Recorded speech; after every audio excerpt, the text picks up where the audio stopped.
Buonasera a tutti, benvenuti a questa nuova puntata di Sei in Salute. Questa sera vogliamo tornare ancora su un discorso avuto un mese fa, delle ricostruzioni in bocca. C'è tornato a trovare dalla Moldavia il dottor Palmas, con cui, se ben vi ricordate, abbiamo già introdotto il discorso delle ricostruzioni estreme del nostro cavo orale, e stasera continuiamo su quella che è la falsariga dell'altra volta. Insomma, ci ha aperto anche un mondo, diciamo, molto affascinante, quasi futuristico, se vogliamo, in qualche modo. Ecco, io do assolutamente il benvenuto ancora al dottor Palmas. Benvenuto, Grazie a bentornato voi con per noi. l'invito e buonasera agli spettatori. Ecco, dottor Palmas, continuiamo un po' il discorso che abbiamo già introdotto la scorsa volta, quindi parlando proprio delle ricostruzioni estreme, ma soprattutto col concetto che abbiamo sottolineato di iperspecializzazione, che insomma è una cosa importante anche, se vogliamo, non solo nel campo dell'odontoiatria, ma in tutte le specialità mediche. Ecco, parliamo invece di chi ha perso totalmente i denti. Cosa purtroppo anche abbastanza frequente, ahimè, nella popolazione, visto anche, insomma, l'allungarsi della media di vita. Ecco, quali soluzioni abbiamo in questo caso? Quando un paziente ha perduto completamente i denti, ha perduto anche le radici, abbiamo visto un mese fa pure che perde l'osso e quindi si ritrova una condizione di menomazione sia nella funzione che nell'estetica, che anche nella fonazione, non riesce più a parlare come un tempo. Quindi quello che noi dobbiamo fare dopo la chirurgia, aver ricreato i presupposti per andare avanti con la riabilitazione della bocca, e creare delle protesi ortopediche, delle simulazioni dei tessuti perduti, che simulino non soltanto l'estetica, ma anche la funzione masticatoria, che possano dare la possibilità al paziente di nuovo di alimentarsi e anche la fonetica, poter parlare in maniera corretta. La bocca infatti si definisce l'apparato masticatorio come un organo masticatorio, non abbiamo i denti solo per sorridere e mangiare, ma adempiono a diverse funzioni. Quello che noi facciamo è andare a ridare la funzione all'organo masticatorio di modo che possa espletare gran parte, se non tutte le funzioni normali di una dentatura sana. Esistono pazienti che hanno perduto parte della dentatura e pazienti che hanno perduto tutta la dentatura. Noi ci occupiamo di quelli che hanno perduto tutta la dentatura e che quindi si ritrovano a dover ricostruire tutto da capo, non a restaurare o andare a fermare una situazione che sta iniziando a peggiorare. Ecco. Ma esistono, se ci sono, poi ovviamente ce lo dirà lei, delle controindicazioni o dei rischi per il paziente in questo caso? Più che delle controindicazioni, diciamo che bisogna andare a selezionare il tipo di protesi a seconda del paziente che ci troviamo davanti. I denti fissi, per esempio, non possono essere posizionati su tutte le tipologie di pazienti. I denti fissi sono delle protesi ortopediche che vengono messe in un ambiente carico di batteri che danno per presupposto che il paziente sia in grado di andare a pulire. Provate a pensare se a un paziente gli mancano le mani. Capite che mettere delle protesi fisse, avvitate su impianti, hanno una durata veramente breve se il paziente poi non è in grado di mantenerle, igienizzarle. Provate a pensare a un paziente allettato, un paziente in stadio avanzato magari di SLA, oppure un paziente che ha delle sindromi, un paziente che ha dei problemi, per esempio che può cadere all'improvviso, che può avere degli attacchi epilettici, si possono rompere le protesi, si può soffocare. Ci sono delle indicazioni dove si possono fare alcuni lavori, degli altri dove è meglio fare degli altri tipi di lavori, quindi sta lì alla esperienza dell'equipe andare a capire cosa fare nelle varie situazioni. Ecco, una domanda, come si dice in gergo, nasce anche spontanea, sembra banale, ma è ovvio chiederselo, insomma. Ecco, ma se si decidesse invece di non riposizionarli i denti, a cosa potremmo andare incontro? Se tutto quello che non usi, c'è una regola, lo perdi. Se non lo usi lo perdi, se non usi le gambe e non inizi la fisioterapia ti atrofizzi i muscoli delle gambe, non ti alzi più dalla sedia a rotelle o è sempre più difficile.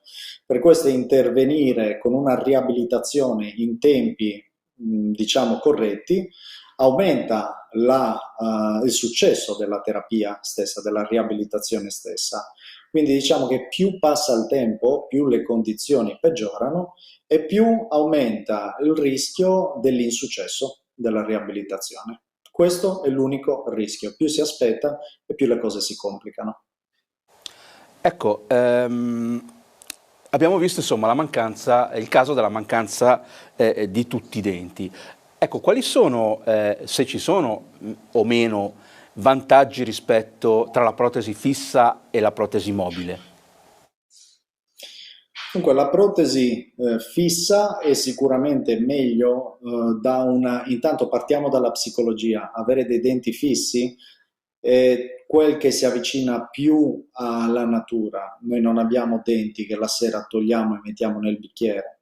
Quindi dal punto di vista psicologico dà al paziente quella che viene chiamata sposa meglio la terapia anche. Ok, è un paziente che è più contento di quello che sta facendo, ne avrà una grande cura e soprattutto si implica a livello psicologico in quello che è poi quel che deve fare a casa per avere successo la terapia, perché sa che sta andando verso una soluzione che è molto più vicina allo stato ideale di salute che ognuno di noi vorrebbe.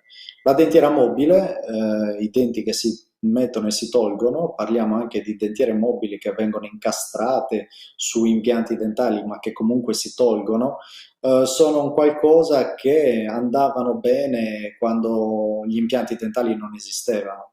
Voglio dire, la gamba di legno sì, si può sempre mettere, se però possiamo con le staminali e le stampanti 3D ristampare tutti i tessuti del corpo perduti e arrivare a un qualcosa di più, diciamo che ogni paziente dovrebbe mirare a avere il meglio e ogni sistema sanitario dovrebbe puntare a dare il meglio ai propri cittadini. Quello che noi facciamo all'estero è andare più in questa direzione, ovvero nel iperrealismo di quello che noi andiamo a simulare poi nella bocca del paziente. Qua in Moldavia e Romania abbiamo dei costi di produzione che sono ridicoli, non sono bassi, ma ridicoli comparati ai costi di produzione di altre nazioni. Tanto vale a questo punto produrre Lamborghini e non biciclette arrugginite, voglio dire, sempre ci fanno spostare da A a B, però se possiamo avere una Lamborghini con 10.000 euro, io penso che una persona fa volentieri 2 ore d'aereo per andarsela a prendere. Ecco, e per quanto riguarda invece la durata nel tempo, quanto possono durare questo tipo di protesi? Questa è una bella domanda ed è stata la provocazione, la prima provocazione che io ho fatto alla mia equipe. Come possiamo risolvere un problema a un paziente per i prossimi 30 anni? Perché è semplice risolvere un problema a un paziente per un mese o per un anno, ma dobbiamo tenere conto che nella bocca del paziente quelle protesi ci dovranno stare 20 anni, 30 anni ed è un ambiente ostile quello della bocca, perché c'è chi beve, c'è chi fuma, il caffè macchia, il vino macchia, soprattutto bisogna vedere a quello che uno ci deve fare con queste protesi artificiali. Parliamo di batticarne che devono triturare il cibo per 30 anni. I materiali sono tutti materiali che si consumano. Quindi il rischio che si può avere è quello o che i materiali si rompano o si consumano, oppure che i materiali inizino a, come dire, deteriorarsi per via di tutti gli acidi, il pH e i pigmenti che negli anni il paziente assume. Passatemi il termine, scusatemi anzi a sera, ma va detto questo per scolarizzare i malati. Non si sta 20 anni con la stessa biancheria intima. Ok, se si sta 20 anni con la stessa biancheria intima, c'è il rischio che ti vengano le ragadi, le ferite, e se te le tieni ti viene la setticemia, c'è il rischio che ci muori, perché sono protesi queste che vengono in un ambiente batterico, vengono mantenute. Non sempre il paziente riesce a pulire, anche io avrei difficoltà a avere un'ottima igiene di questi corpi estranei, artificiali che vengono messi in una cavità corporea piena di batteri che devono triturare il cibo. Importante una volta all'anno, ogni 6 mesi, fare il pit stop, il check-up, ogni tot anni, se serve anche svitiamo, buttiamo via le gomme e le rigeneriamo nuove. Non si tengono protesi dentali in bocca per 20 anni. Fate attenzione perché c'è chi è molto soddisfatto dei suoi pazienti che hanno i denti protesici in bocca da 20 anni. Sono bravo perché vedete, questo dente ce l'ha in bocca il paziente da 20 anni, quello sta andando in giro con la biancheria intima da 20 anni. Beh, Purtroppo non è regolamentato ogni quanto vanno cambiate le protesi dentarie. È una domanda che io apro, ho aperto e chiedo anzi agli enti regolatori ogni quanto devono essere sostituite le protesi in questo cavo orale. Credo che sia etico non tenerle a vita in bocca, ma andarle a sostituire, rigenerare e cambiare. Non abbiamo assolutamente. l'auto di 20 anni fa o le scarpe di 20 anni fa o gli abiti di 20 anni fa. Assolutamente un'osservazione ottima perché in effetti, voglio dire, anche perché cambiano le tecnologie, cambiano i materiali, poi su questo problema ci torneremo. Io adesso do la linea alla regia per il primo blocco di pubblicità, ma tornate qui con noi con Senza Salute perché con il dottor Palmas continueremo a parlare di protesi dentarie.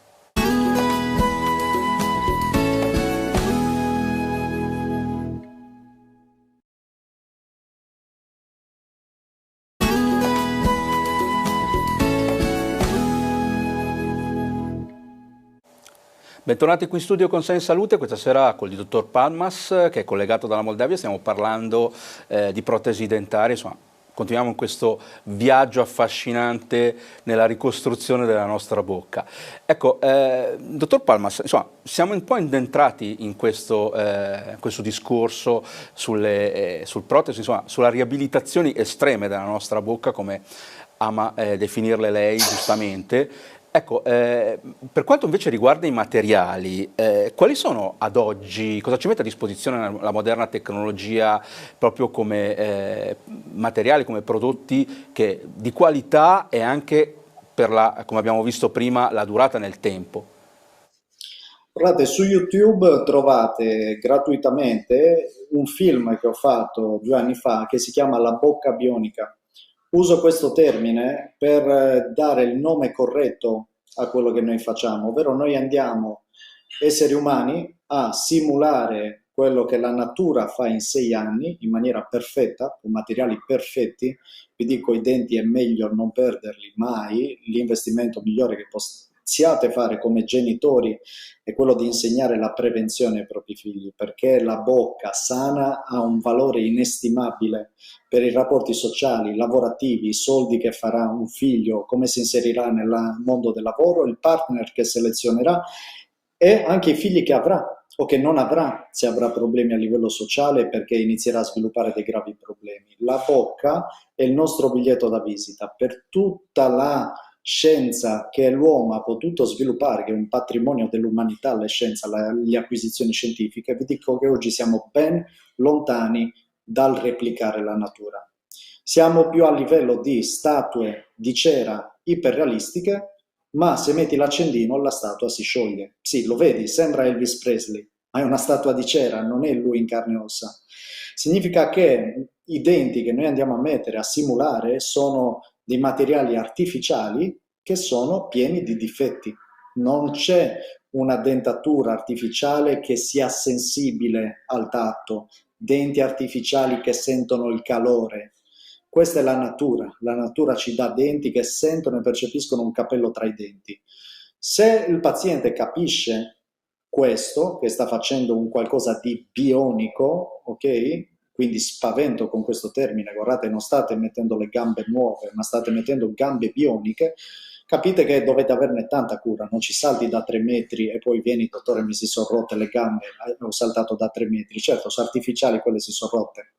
Lo stesso i denti, non ci puoi fare con i denti artificiali quello che facevi con i denti naturali, sono delle simulazioni, sono delle protesi che emulano tessuti ormai perduti, che neanche il dentista migliore o l'equipe migliore ti potrà mai ridare. Noi oggi operiamo con titanio, resine, compositi, ceramiche, zirconio, oro, possiamo utilizzare, sono tutti materiali, questi che vi ho elencato, che normalmente non abbiamo nel nostro corpo umano, sono materiali artificiali. I nostri denti sono fatti di dentina, sono fatti di smalto, cemento radicolare, dentro hanno un nervo che dà sensibilità al calore e al tatto al cervello. Quando noi mastichiamo qualcosa di duro, il cervello lo percepisce e apre subito la bocca, evitando di rompere i denti. Il tatto, il dolore sono essenziali per la nostra esistenza, per preservare l'esistenza. Se ci brucia qualcosa alla gamba, subito la sentiamo, ma se la gamba è di legno, senti l'odore, il fumo, e quando ti accorgi che stai prendendo fuoco è già tardi. Quindi quello che noi dobbiamo tenere a mente è che tutti i materiali che usiamo sono di difetto, non esistono i materiali perfetti. Quello che abbiamo scoperto dopo tutti questi anni è che il miglior modo di simulare i denti è accoppiare materiali che hanno pregi e difetti, mescolandoli tra loro di modo da annullare i difetti dei vari materiali. È un concetto abbastanza semplice da capire. Se io ho un materiale che simula il bianco dei denti, ma è fragile, lo userò per simulare la parte del dente. Se invece ho un materiale flessibile, resistente, lo userò per simulare la radice. E per unire gli impianti che non sono ammortizzati con i denti, userò dei materiali che ammortizzano. Vedete che la soluzione non è mai la semplificazione, la soluzione è la sofisticazione, ovvero le protesi migliori che noi oggi possiamo produrre sono protesi che possono essere replicate, modificate rapidamente col computer, con un click, riprodotte roboticamente e quindi in serie replicate esattamente come il computer ha disegnato. Con un click io posso modificare il libro. Se un minuto farei questo esempio che rende veramente l'idea. Un tempo i libri si scrivevano a mano. Se sbagliavo qualcosa dovevo riniziare da capo a scrivere il libro. Se il libro lo perdevo, dovevo richiamare l'amanuense che l'aveva scritto, però nel frattempo si è dimenticato la storia. E la storia non uscirà uguale, identica. Oggi invece si usa Word. Chi ha il computer e scrive al computer usa un software dove edita, se fa un errore modifica quella parola, ma non deve reiniziare da capo. Lo salva quel file, dopo 2 anni lo può stampare identico. Questo è quello che noi oggi facciamo con i denti. Li creiamo col computer e te li possiamo dare su un pennino USB. Tra 20 anni torni da noi, magari saranno usciti nuovi materiali, rifacciamo i denti con la stessa forma, ma di un materiale nuovo che magari non esisteva 20 anni fa. Ecco, molto interessante quello che stavamo dicendo adesso, su cui vorrei soffermarmi un attimo perché insomma è molto affascinante anche in virtù di quella che è stata poi l'innovazione tecnologica degli ultimi anni. Le tecniche proprio che utilizzate per riprodurre la nostra dentatura e la masticazione.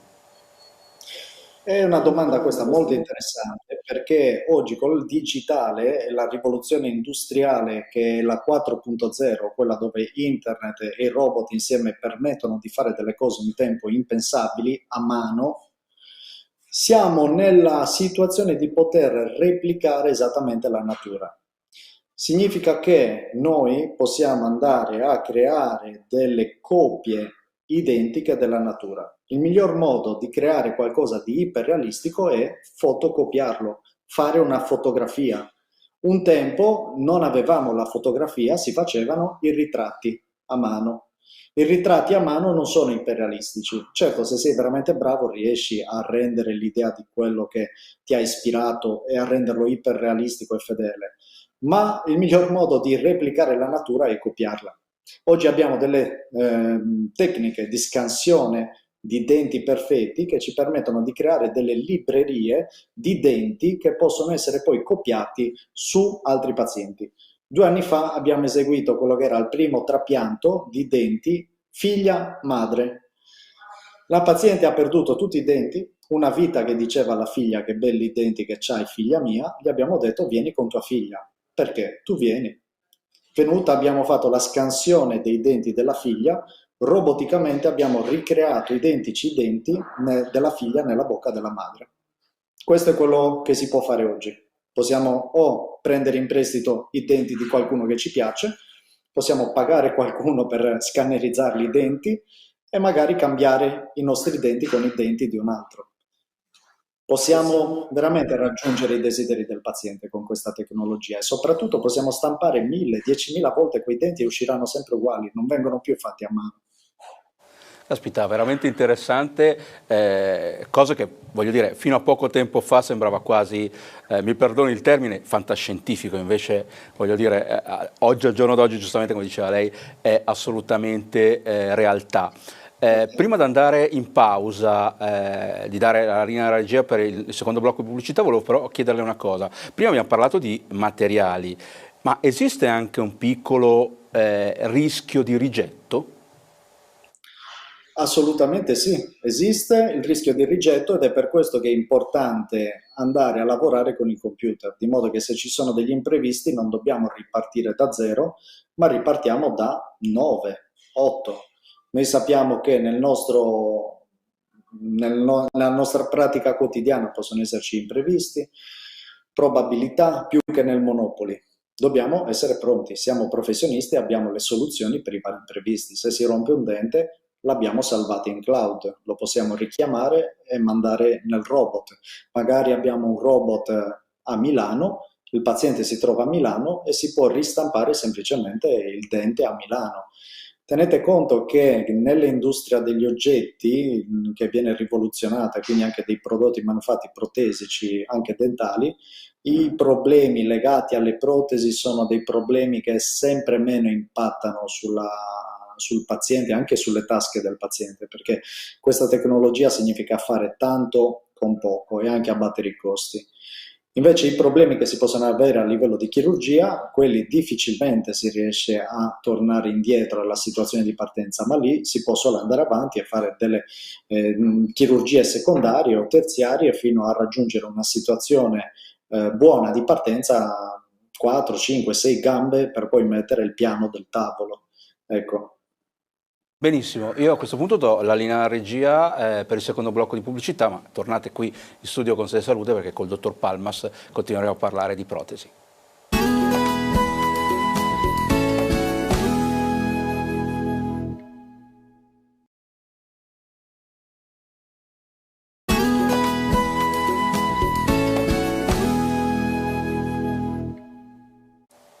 Bentornati qui in studio con Sei in Salute, questa sera con il dottor Palmas stiamo ancora parlando di protesi dentaria e ricostruzioni estreme della bocca. Ecco, dottor Palmas, l'altra volta abbiamo parlato giustamente di equipe multispecialistica fatta da tante figure professionali. Ovviamente uno di tanti aspetti, abbiamo parlato del chirurgo maxillofacciale, dell'anestesista, dell'odontoiatra, del protesista, però c'è anche cosa non indifferente, l'aspetto psicologico e soprattutto la comunicazione col paziente che insomma alla fin fine voglio dire sappiamo benissimo che la collaborazione del paziente è forse il tassello più importante di qualsiasi terapia. Il 95% dei problemi sono sempre su base della comunicazione e se un paziente non capisce quello che dobbiamo fare o ha delle idee tutte sue che poi non sono la realtà di quello che sarà il risultato finale, c'è alta probabilità che non ti piace quello che hai fatto, non lo sposi. E quante volte si va dal parrucchiere, dal barbiere e si esce felici dal barbiere, dal parrucchiere? Poche, poche volte, perché magari ti siedi sulla sedia e manca la comunicazione, non ti metti di fronte allo specchio così a vedere dei modelli, a magari mettere una parrucca, tagliamo prima una parrucca, poi cambiamo, ok, dopo che facciamo una foto, che abbiamo raggiunto un risultato accettabile per me, che devo indossare poi i capelli tagliati tutti i giorni, solo dopo iniziamo a tagliare i capelli veri. La comunicazione non è solo quella verbale, può essere anche visiva, può essere fatta con dei modelli, con delle simulazioni, quindi in maniera visiva e anche cinestesica, andare a toccare i materiali che si devono utilizzare. Vi assicuro che quando un paziente tocca i denti che deve mettere in bocca, solo in quel momento si rende conto esattamente di cosa sta facendo. Non c'è una fotografia, non c'è un disegno, non c'è una spiegazione che renda meglio l'idea che mettere in mano al paziente esattamente i denti che deve mettere in bocca. E questo può valere per i ristoranti. Io ordino un piatto, ho un menù scritto. oppure c'è un menu fotografico. Se però mi giro dal vicino e vedo il piatto, gli dico al cameriere, guarda, voglio quello. È diverso. A ordinare col menu scritto c'è molta più probabilità di avere sorprese. Noi possiamo fare questo oggi, possiamo andare a mettere parrucche sulla testa del paziente, tagliare i capelli prima ancora di tagliarli su una parrucca, possiamo fare delle simulazioni col computer, nella bocca possiamo fare delle simulazioni e assieme arrivare al risultato definitivo desiderato dal paziente. L'estetica, vi ricordo che è un qualcosa di soggettivo, non devo fare i denti che piacciono a me, devo fare i denti che fanno sentire il paziente a suo agio con i propri cari, col partner, con i figli, con i colleghi e magari i denti che ha sempre desiderato. Ecco, nel chiacchierare prima stava parlando giustamente di un aspetto assolutamente fondamentale, cioè il mantenimento nel tempo dei denti. Giustamente lei diceva prima non è semplice, nel senso che anche io stesso, come diceva lei, potrei avere delle difficoltà. Ecco, com'è che andrebbero mantenuti poi queste cose che, come giustamente abbiamo già detto, è una cosa artificiale nel nostro corpo? Quando ho fatto i corsi sul mantenimento di queste protesi, di queste simulazioni a Lisbona, da dottor Malò, possiamo dirlo, è uno degli inventori delle tecniche, dei protocolli che oggi vengono largamente utilizzati a livello internazionale per rimettere questi denti fissi. Il giorno prima c'era un corso sul come mettere gli impianti e c'erano 30 dentisti da tutta Europa. 30 colleghi a questo corso di chirurgia. Il giorno dopo il corso di igiene e mantenimento eravamo in due al corso di igiene. Io penso che la parte di mantenimento sia la parte in realtà più importante. L'avere l'assistenza, la guida, i consigli e anche l'istruzione su come vada mantenuta un'auto è molto importante, soprattutto se quella è un'auto sofisticata. Non siamo nel mondo delle auto usa e getta o dei denti usa e getta, specialmente quando hanno un certo costo. Il vero costo che il paziente dovrà sostenere è l'impegno a mantenere quotidianamente queste simulazioni, queste protesi, ancora di più se poi sono avvitate che non si possono togliere dalla bocca, in condizioni ottimali. Per questo serve una scuola che noi eseguiamo su ogni paziente che viene da noi in Romania e Moldavia. C'è una persona che si occupa di mostrare come vanno mantenuti con dei modellini, assicurarsi che il paziente abbia capito. Ci sono dei video, delle registrazioni, e c'è anche un'area a disposizione online dei pazienti che istruisce e scolarizza su come vanno mantenuti, con ore che fanno vedere, ore di filmati, come vanno utilizzati tutti i vari strumenti, perché queste sono protesi che non sono da igienizzare come i denti naturali, perché hanno delle forme diverse e sono fatti di materiali diversi. Non bisogna usare dentifrici abrasivi che opacizzano e raschiano queste protesi. Bisogna usare piuttosto dei disinfettanti, dei colluttori, un po' come lavare poi i piatti. C'è l'igiene chimica, il detersivo, l'igiene meccanica, la spugnetta, quindi olio di gomito. Se tu usi solo il detersivo, non usi la spugnetta, c'hai i piatti disinfettati ma incrostati, o viceversa, se usi la spugnetta e non il detersivo, hai i piatti puliti ma che sono unti, diciamo, non sono disinfettati.